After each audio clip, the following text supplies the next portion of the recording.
have called the stance by the U.S. as a weak stand, especially the president Biden, thinking that Biden should also unleash his venom against and dare Russia and just get on with whatever and see whether that will not stop him. But because they think that, well, he's welding nuclear and therefore he can just be left to do whatever he wants to do because of the fact that they don't want to have a direct combat with the Russians. Do you think that's going far enough? After that, if they decide to take Poland, after that, they decide to take Latvia and the neighboring countries or the bordering countries who are part of NATO, what would they do? That one too, would they say that, well, it's okay, it's NATO though, but it's part of NATO though, but we don't want to have a direct combat with them, and therefore we're going to supply arms to those particular, those sovereign states to fight them? We want to know what you think. But what? Any arms or any military aid there. Now, Ukraine accuses Russia of abducting second mayor as well. The news comes as Ukraine says Russia is trying to create a pseudo republics to break up the country. Well, is it Mariupol where they captured the mayor there? They've installed one their own mayor there. But so I ask myself the question, if a truce is found, what is going to happen? Will Russia leave the whole of Ukraine, go back to Russia? Well, I mean, look at the persona of Putin, okay? The image that he's created for himself, the macho man. Do you think that will not dent that image and therefore he will think that, no. Even if they call it truce, are we still going to be remaining there? What do you think? I want to have your take on that when we come to that front. But moving on straight to some other stories making the rounds. In the next 3 minutes, we're going to be having Mr. Olayomi Koiki. Now, Algeria president bans export of food. Now, President Abdelmadjid Tebboune says exporting commodities not produced locally is economic sabotage. Wow. Exporting commodities not produced locally is economic sabotage. What does it mean by that? Which African countries, I mean, when you look at Ghana, you look at Nigeria, we are exporting lots of it. Is it not something to bring in or rake in foreign currency for us? Or, okay. Now, Kenyatta backs ex-rival Odinga for president. The Kenyan president told supporters in Nairobi that he had no doubt that Mr. Odinga was team captain. So, now, truce has been called. I mean, he's been advised for some time now. Anything that is about time, let him also rules out. And maybe that will appease the people of Kenya or the various parties. And we know that, okay, this time round, this one comes on. Another time round, this one comes on. Provided there's not going to be a break of that agreement. Well, but in Ghana, you can't trust that. Former Zambian president Banda dies at 85. Rupiah Banda service to the country was the highest being felt by foreigners. Support seems to be growing for two groups who are campaigning against undocumented foreign nationals. It's all coming your way from Starr Radio UK. 75 killed in DR Congo. Train crash. Hundreds of stowaways were on board the freight train which crashed in the southeastern village of Bujoufwe. Okay, it is all coming your way from Starr Radio UK. Still on the African continent, Tunisia opposition holds protests against President Said's power grab. How far would that go? Yeah, we'll be telling you more about that. When it comes to Nigeria, OMOYELE SOWORE says no matter the threat from government and his agents, we are not backing down. We will be as bones sat horizontally in their throats. Why is he saying that? We know that he's thrown his heart in to the ring for the coming election 2023. If it has happened, what do you think? You think that maybe government is trying to upon him there? But what do you think? Now, fresh facts have emerged on how suspended Super Cop and former commander of the intelligence response team, DCP Abba Kairi, as well as his deputy ACP Sunday Ubua, alleged 0.2 billion naira. We'll be telling you more about that once we have Mr. Olayomi Koiki on. I'm moving on straight to Ghana as well. Another gory accident kills 5 on Accra. Enough. I mean, how many people are going to travel? All that they have to do, oh, pray. Oh, God, please protect us. God, please protect us. And then, if you're fortunate to get to your destination, oh, God, thank you. Yes, I believe in God. I'm a faith person. But when things are supposed to be done by our government, when we pay our taxes and we expect that the right things are done and they are not done, and those who have been put in place to see to it that, well, checks and the checks on the roads and stuff are done, and they are not, and they're taking bribes and stuff like that, and you have motor accidents happening and taking life, then I think it's about time people get angry. As they got angry about the LGBTQI plus situation that was going on now. I think that it's about time that people rise up to that occasion. But this one coming your way from Starr Radio UK, your favorite African and Caribbean radio station in London. That being said, I urge MPs to go to court over Deputy Speaker's voting right on February 15th. Well, a lot more going to be coming your way from there. It is Starr Radio UK, a minute after 11. Enjoy the rest of this music, and we'll be having Mr. Olayomi Koiki joining in. Stay tuned, and don't you go away.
Smartphone. Are you ready to turn it up?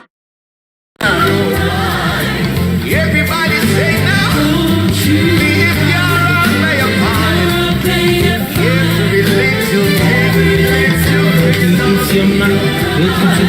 say it again, say it out. Ladies and gentlemen, it's your boy Harrison, aka Mr. Song. This is the Kingmaker of African Girls. We're here. It's a Starr Radio Media UK, London. We call them London for who? Well, yeah, we call them London. That's how we, you know, have fun, stay blessed. Can I talk to you tonight? Hey, yeah, play over there in the gallery. Hey, online, on mobile, and soon on DAB. This is Starr Radio UK, the leading Afro-Caribbean radio station in London. Broadcasting worldwide, online 24/7. Now when you step up, catch you right on the wow. Now everybody say now, be your mind. Every little thing is gonna be alright. Now everybody say now, be your mind. Every little thing is gonna be alright. One more time, just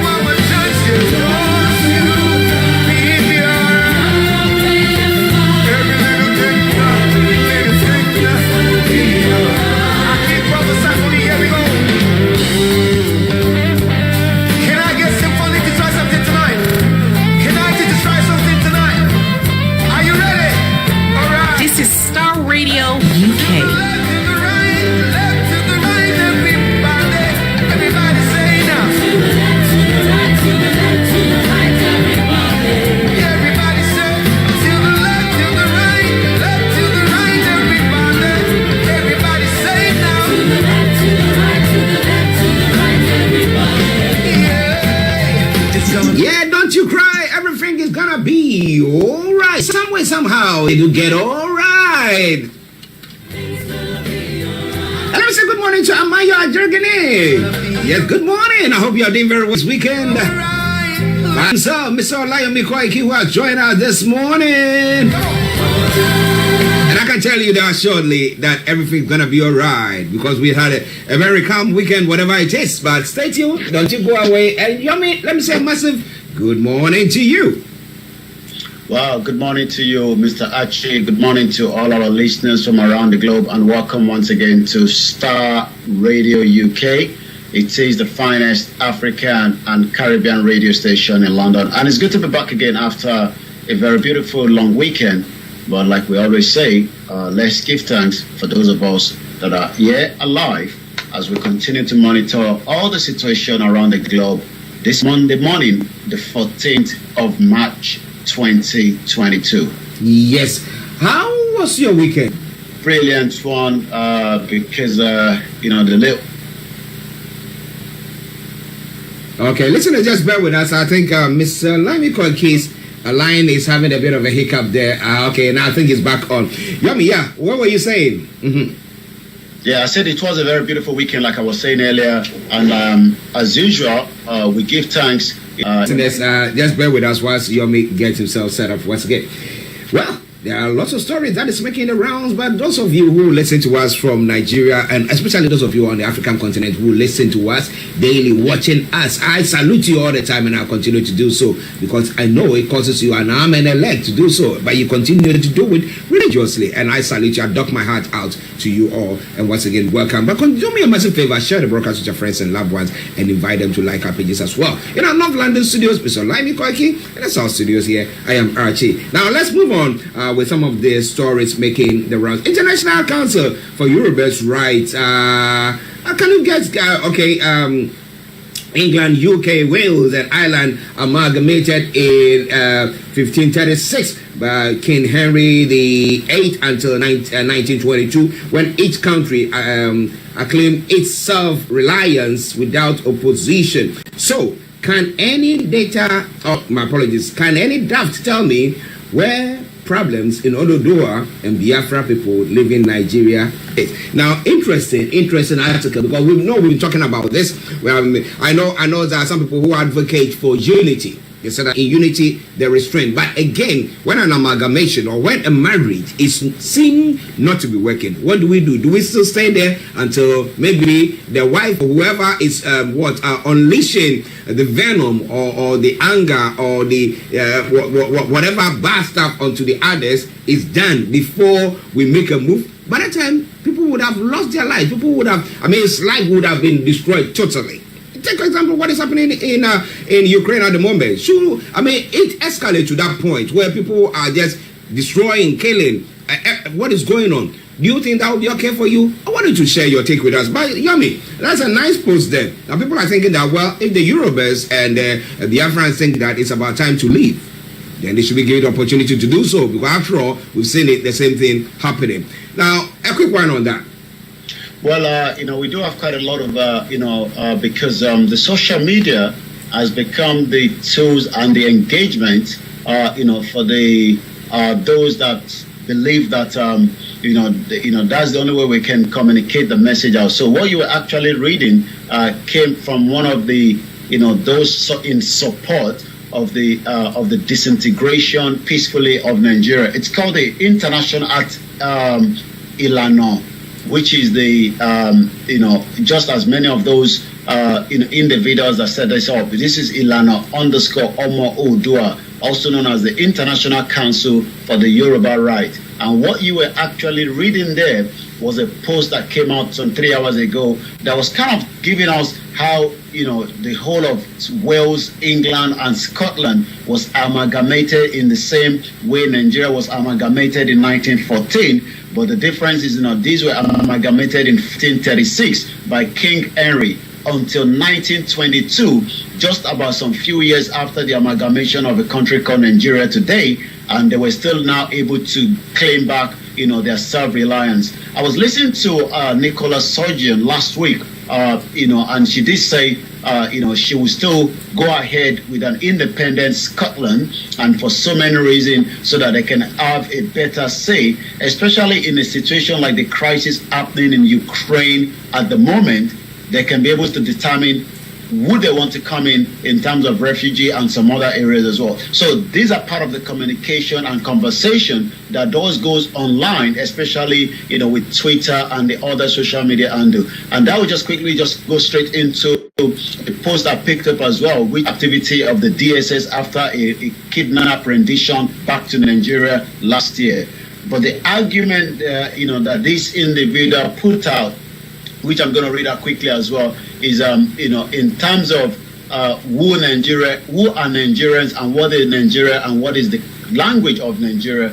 But this is how that post came out at the early hours of this morning, with some of the Biafran TV network social media handle as well, that I was able to pick up before we go into some of the other airlines. But I can also confirm that there's an image coming out from the court where Abba Kyari's wife slumped, and I can see the image of her being moved probably maybe to the nearest hospital. We'll be discussing that when I come back. But let me quickly touch on the NNAMDI KANU story that I picked up before we move further. According to the write-up, MAZI NNAMDI KANU asked these questions, and we are still waiting for answers. Superior argument. I need a genuinely educated and intelligent Nigerian professor to answer the following questions for me. What was the name of Nigeria before the amalgamation of 1914 with a question mark? If you debate me on the issue and you last more than 2 minutes, I would abandon Biafra, according to the write-up. What was the nationality of our progenitor, Frederick Lugard, amalgamated in 1914? Number 3, if Nigeria is 60-year-old on 1st October 2020 and your father or mother is 61 years, what nationality was she or he before he or she became a one Nigerian in 1960 with a question mark? And the number 4, the final one, says, what was Obasanjo's nationality before independence in 1960? Again with a question mark, with again hashtag free NNAMDI KANU.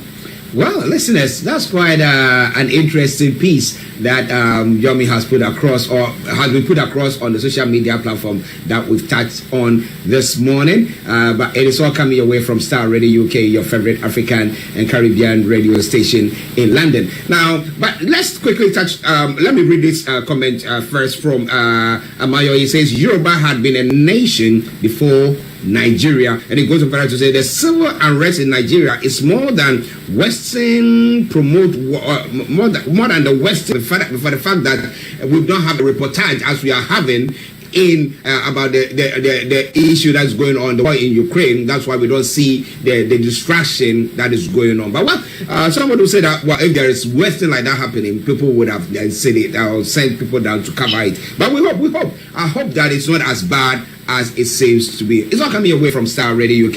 It is your favorite African and Caribbean radio station in London. Just bear with us. You know that we are doing some of the broadcasts, picking live from home, and therefore at times we have our people coming in, bringing us information and stuff like that with our production team. So please just bear with us when you see anything of the sort going on.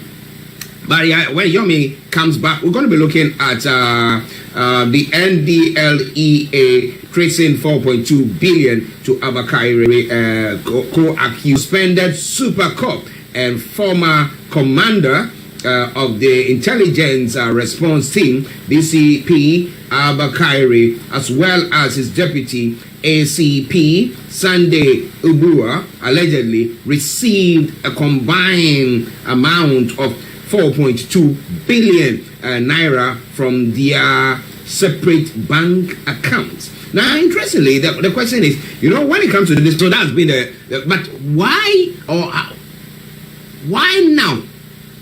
Or somebody will, again, asking that question, somebody will say that, well, the system doesn't work the same way as, so here we have everything networked together, and therefore, if the moment you punch my name in there, they will know which account that I have and know all the transactions that I have been involved in. However, it is not so when it comes to our part of the world because of the development that is going on. I know that we can do better, but at times people deliberately put impediments away so that we don't get there. But Abba Kyari, 4.2 billion naira with his cohort or his partner in crime, his PIC. But Ajala says anybody who is in Jesus creates a new creation. The old things are passed away. Okay, Ajani, he's saying that maybe he's talking about the fact that in Nigeria, maybe the old one has passed away. I'm just speculating. That's not what he said. He's not throwing any, giving any details on that. So let's move on. Thank you very much, Ajani Ajala. Now, Yomi, so Abba Kyari, 4.2 billion. Well, how come that it's now that they found out that such an amount has been, shared between himself and his partner in crime?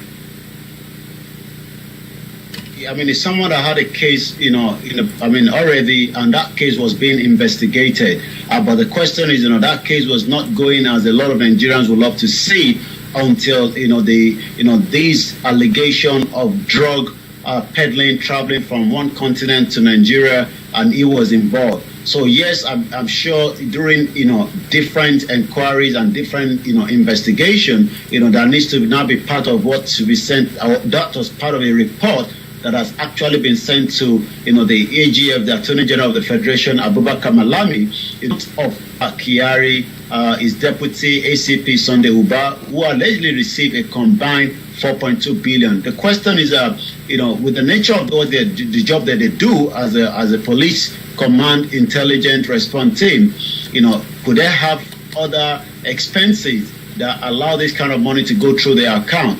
But again, Nigerians would have to wait and see, what will be the outcome. Abba Kyari and Uba may have received far more than less than 2.8 billion was traced to his 8 bank account. He's operating about almost 8 bank account, and likewise, according to investigation, Uber allegedly received a lump of 2.66 billion alone in August 15, 2019. The NDLA is now working on the assumption that there's some trace to, an hand to this, or is this just going to be something that will be dragged again, just as we've seen? But like I said earlier, according to what I've just picked up on the news coming from Abuja in the court this morning, the moment Abba Kyari's wife slumped in the court, and she's been moved from the video I'm looking right in front of me. Now, interestingly, with that story, so how is the Abba Kyari case going in total? Do you think, as a whole, do you think that they are going to, send him to the U.S. At the request? We know that the United States are looking for him due to some drugs issue there. Are they going to send him to the U.S. to face the rigors of the law there, or what is going to happen? Well, he's in court today, trying to get a bail application hearing, which I'm not sure he will be given that hearing. We saw, for the first time, an image of him, since he has been arrested, in the court. The question you'd ask is, whether, he will be returned back to America from further inquiries as requested, by the FBI. What we do know is, some few weeks earlier, the AGF, Abubakar Malami assured Nigerians that Abba Kyari, also known as the Super Cop, will be definitely, be extradited to the U.S.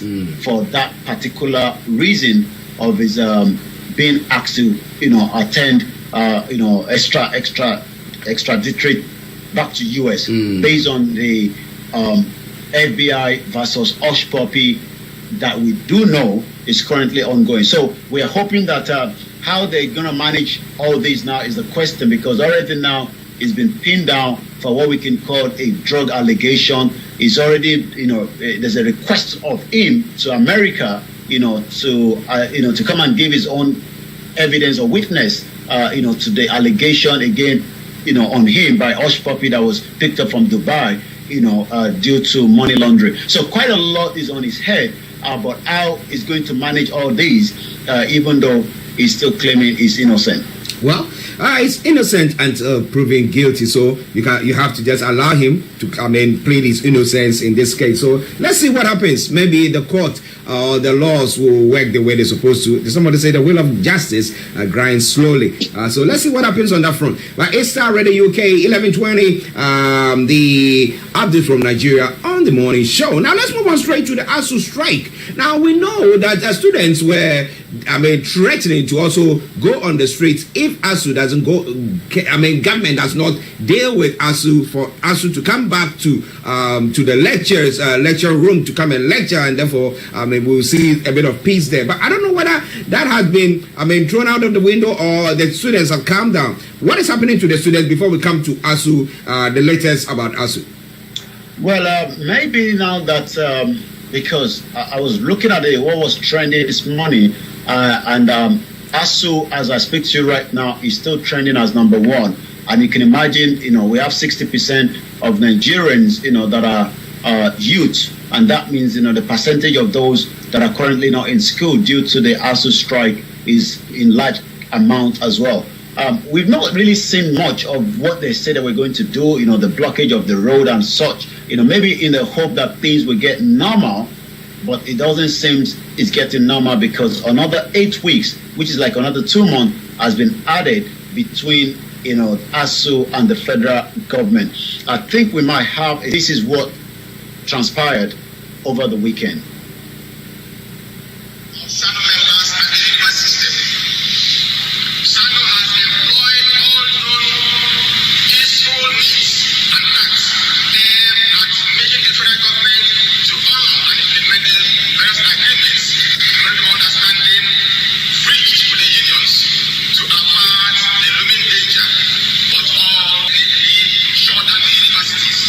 Well, you've got it there. Totally, completely, indefinitely shut down the university. So that means more trouble as the federal government doesn't seem to be backing down. ASU doesn't seem to be backing down. And that means more students will have to stay at home, or more might have to learn a job before returning back to the university.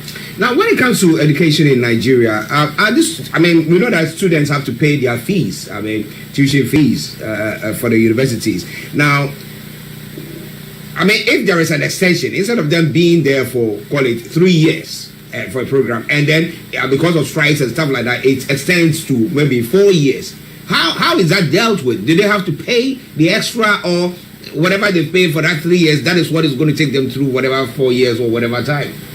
Well, if the money issue was just about it's not just about the money issue. It's about the timeline of your other peer groups around the globe that are also doing similar programs or similar courses as well. So if the university was on strike as it is now, so that means all the students are currently out of school, and whatever they've paid will still be as it is until the university return back. The only difference is the time frame that they lose out in terms of the period of time that the strike was ongoing. And we saw the last one lasted for almost a year, but we hope this will be resolved and the student will return back to to classes and lectures room as quickly as possible. But like I say, that doesn't seem to be going on at the moment because there's a loghead between the federal government. And this is what the other headline there says, we won't make gunpoint negotiation with ASU. This is coming out from the federal government of Nigeria.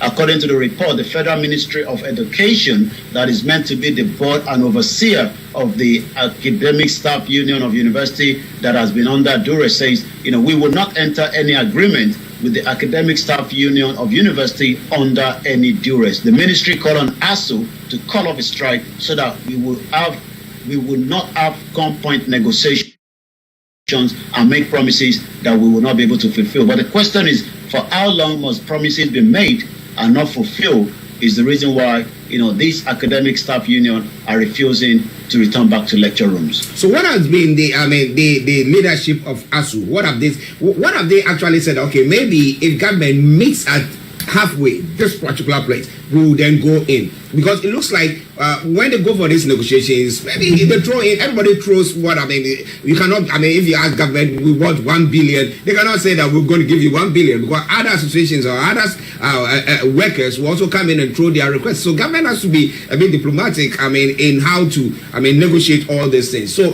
where that might have not really given exactly what they want, and that is the reason why we're still experiencing this. I'm just privy to looking at in front of me the press release that says deceit from misinforming the public.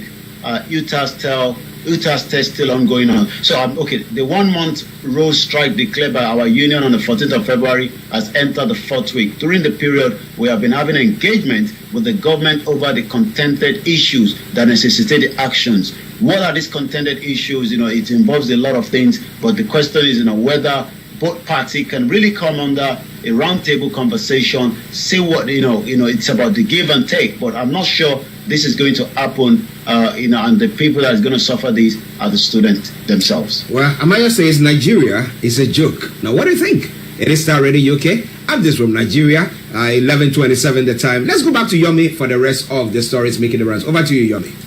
Well, I'm just also getting a comment here says, the police plan to go on strike too on March 26th. I do also know that the airport is having a lot of, I'm talking about the airport in Nigeria due to this, crisis of the fuel.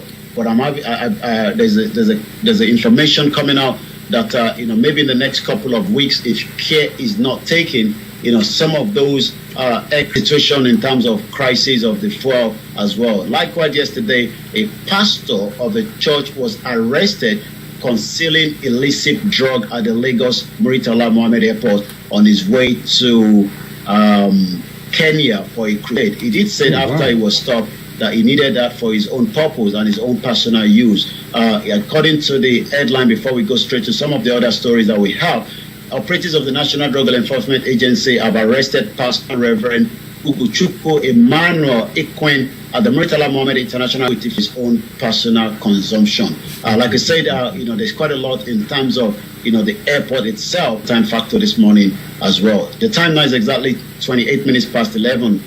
Buni may head APC convention on certainties APC crisis that we were discussing last week. Good news, 31 Nigerians arrived from Romania. That is also, like I said again, because of the time constraint this morning. It is Star Radio UK. It is the finest African and Caribbean radio station in London as we continue to review all the news coming out of Nigeria. Quite a lot of, negotiation with the Labour on fuel subsidy removal still ongoing, according to the headline by the federal government as well. Federal government inaugurated 35-acre Imo farm estate, engaged about 1,000 farmers.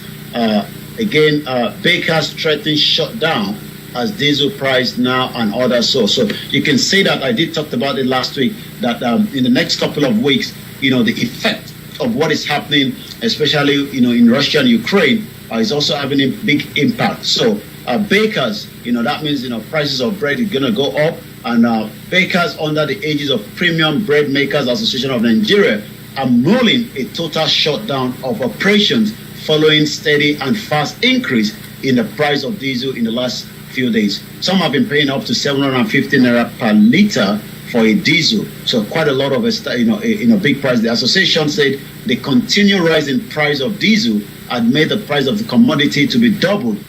So that is about it. Again, let me come back again to you slightly in the studio. This is Star Radio UK, your finest African and Caribbean radio station in London. Yes, listeners, you're listening to Mr. Olayomi Koiki in our North London studios. I'm Archie in the South studios here, and we're bringing you updates from Nigeria on the morning show. Amaya says that Nigeria is fantastically corrupt. David Cameron, said Nigeria corrupt. And Donald Trump says Nigeria is SO country. Now, he continues to say, a new day, new shame is the state of Nigeria. And put a laughing emoji there. Well, what do you think about every discussion that we've had this week? This is what happened when scammers are appointed to run a country.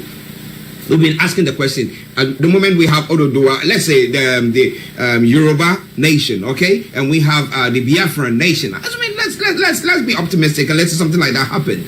Now, what do you think? Are we going to see different people behaving different ways? And some of these people behaving this way, not our own. So do we have a way or shape of to change our thoughts before even we get to that destination that we are calling for? I wanted to add a voice to that discussion. It's quite an interesting one. But let's come back to some of the updates from Nnamdi Kanu. What is his case now? Where has we got to? And then let's look at Sunday IGBOHO. Where have we got to? And then finally we come to SOWORE, who is saying that, well, he's going to be a lock in the throat, sitting horizontally in the throat of the authorities. Why is he making that statement?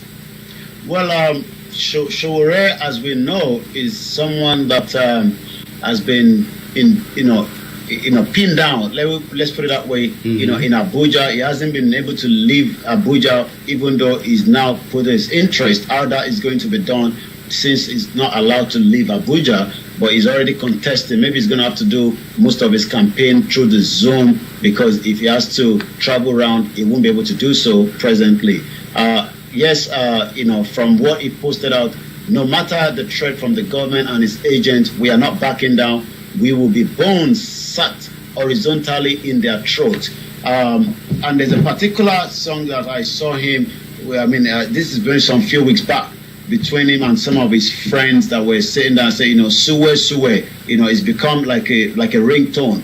I believe when we look at, the case of OMOYELE SOWORE, is somebody that the government, because of his media platforms, and he has been using that practice and, genocide and human rights abuses in Nigeria. So the government are kind of a bit worried, and not just the government, almost everybody as well, that is also worried as well. So, but the question is, let's look at even what he posted, about 2 hours ago, when he says Professor Yomi Osibajo we're looking at, maybe he might be also putting out information to say he will be contesting. So SOWORE is somebody of interest to the government, but the question is, can the government really, deal with SOWORE, as a lot of people are saying? Yes, listeners, just bear with us. I told you my little man is there seeing to the production. So as and when he has any information that he needs to give to Mr. Olayomi Koiki, he has to make sure he brings that. He doesn't want us to miss a thing on that one. Okay, now a quick one on Sunday and NNAMDI. Well, Nnamdi Kanu will be returning to the court in the next couple of weeks, I believe April.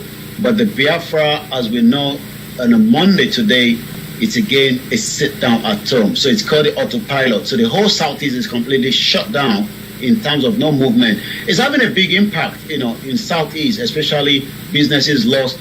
You thought maybe the banks will open. The banks are closed. Schools are closed. They have to literally switch Monday to Saturday schooling, such as there's a crisis lingering between his followers, like we discussed, I believe, on Friday, between Simon Ekpa and some of the those that have had a lot of allegation of malpracticing as well, and being a betrayer until they were trying to remove Nnamdi Kanu as the director of IGBOHO.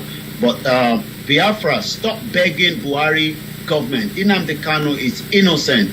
IPOB tells the southern leaders. That is the headline coming this morning. The indigenous people of Biafra has urged the southern leaders to stop begging the federal government to release his leader. Even though the federal government, Buhari is still here in London on a medical checkup, that we haven't got so much information. He's gone very quiet since he's arrived a week ago yesterday now. IPOB said begging the federal government makes Kanu look guilty when he has committed no offense. This is coming from Emma Powerful, the spokesman of IPOB, was reacting to a call by the Southern and Middle Belt Leaders Forum that Kanu should be released. So you can see that, as much as, like we always discuss, the Ohanize went there to see Buhari. Buhari said he's going to allow the court, justice to prevail. But it seems the IPOB does not want the word begging, the federal government, which was almost similar to when moving to Chief Sunday, IGBOHO, I've been speaking with him, for the last time. Since he has been released on Monday, frequently. It's probably maybe not a rumor, but let's say intelligent, over the weekend, that he was going to be picked up again, and that news went viral quickly because of the nature of who he is, and somebody that has spent 7 months in the hands of Benin Republic. But listening to one of our media colleagues in Scotland, where he hosted the leader of Ilana, which is the Professor Banji Akintoye, and the deputy on his live broadcast yesterday, Sunday sermon, the assurance by Professor Akintoye says he was the one that Benin Republic handed over, not himself, that he was the one that was handed over for Chief Sunday IGBOHO, and they also say that the Benin Republic still believe that still part of the Yoruba. 3 individuals, OMOYELE SOWORE, Nnamdi Kanu, and Chief Sunday IGBOHO, are the major obstacle to a corrupt system that is worried in terms of their crowd that are being peeled. But like I said, Southeast today is a complete shutdown. Chief Sunday IGBOHO is still relaxing with his family. Like I said, OMOYELE SOWORE is still prepared to put his head in the ring with the Nigeria presidential election that will be given the couple of how many days from today when we look at the Star Radio UK time check, and then we go straight to the social media because of the time this morning. 11:38 already. We have about 333 days, 12 hours, 20 minutes, and the seconds goes down. So let's just go straight into the social media. According to some of the reaction of Nigerians on these collapse or faint by the wife of Abba Kyari, that slumped rather. Mo at Maurice_Moyo says, I think she fainted when she heard the kind of money that were found in her husband's account. You can see that, the reaction will be very, very different, especially, let's look at ASU that is really trending, which is having big impact on so many Nigerian students that are currently not in school. And that's one of the reasons why most of them travel to places like Ukraine. But now that Ukraine is really under a terrible state, maybe they might have to find another situation. According to @MeGifty, you are not any int. It is your education they're fighting for. Students should choose a side and fight for that side relentlessly. What ASU is fighting for is for the good of the student. Are you satisfied with the standard of education in your university? This one say, Charles Patrick, Nigeria don't tire me. What is this ASU and federal government saga every year? Must we students be put to such treatment each year with a question mark? Double one. What is all this? It is true that when elephant fight, the ants suffer. We are the ants now. So you can see that a lot of Nigerians are really not pleased, especially with the situation. So we're going to take one more, come back straight to you in the studio.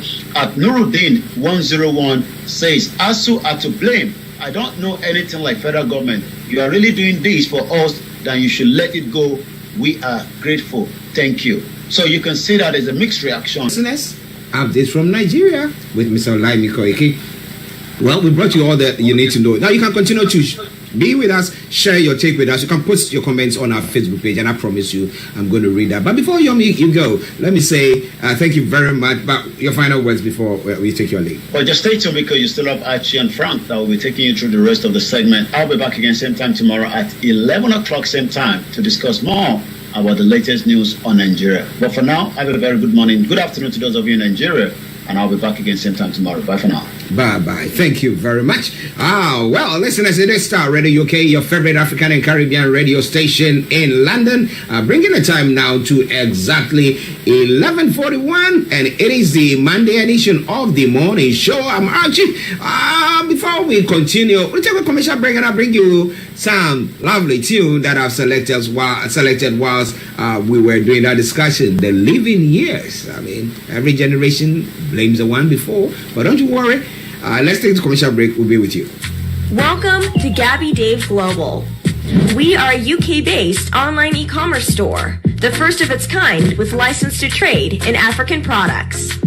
Some of the products are clothing brands and all beauty accessories, hair and beauty brands, natural aphrodisiacs, processed and dried unprocessed food. Our mission at Gabby Dave is to connect African and Caribbean businesses to customers globally. At Gabby Dave, we ensure our sellers get the best. We are not just here to help you reach a wider audience. We are also a distribution center to support business growth by fulfilling orders to your customers from our warehouse, making sure customers receive their products on time. We are inviting all Black-owned businesses because we strongly believe Africans have unique brand. Here are some of the benefits of using Gabby Dave Global. User-friendly platform. Track your shipment. Online support. Interventions amplifies yours. Organized products and categories for easy access and navigation. Access to global community.